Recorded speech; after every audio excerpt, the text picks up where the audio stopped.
to remove the area or the cavity for the mosquito coil. So in order to do this, it will make a lot more sense to hide a few layers in front. So I'm hiding the front and the back layers, leaving just that. So the next thing I want to do is do a new sketch on this front plane. So I'm going to do a new sketch on the front plane.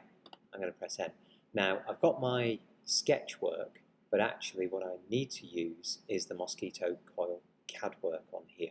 So I'm going to go in and I'm going to hide my sketch. So now we can see my work. What I'm going to do is I'm going to transfer that into a translucent view, and you can see that what I need to do here is actually remove the shape over here. So I'm going to use the circle tool. I'm going to sketch a circle, okay, something like that. And you can see if I have that point in the center, that doesn't line up with the shape of the mosquito coil, because the shape of the mosquito coil is not a circle.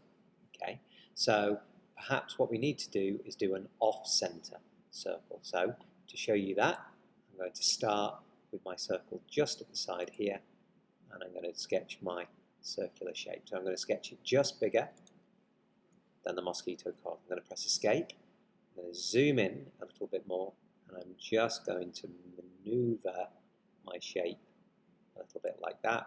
If I want to, I could just grab the edge and just make it a little bit tighter. Now, immediately it looks quite good, apart from, if you notice just at the top here, it is colliding with the mosquito coil. So what I need to do is just make that ever so slightly bigger.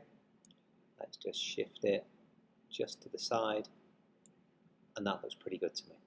So I'm going to accept my work, I'm going to spin my work round, I'm going to choose the extrusion button, I'm going to pick my sketch that I've just done, my circle, I'm going to choose symmetrically to extrude and remove the material, check that my shape goes all the way through, and then I'm going to tell it that I want to merge with the bottom and the top to remove that material. And what you'll see, if I change my work back to a shaded view, is I've created my cavity.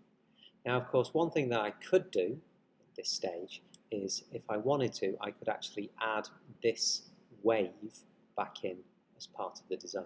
Now that's, in my case, totally up to me whether I want to do that or not, or I can leave it exactly like this. Let's bring back my other layers so we can have a look and view my work overall, and I make a decision, am I happy with this as it is, or do I want to change it?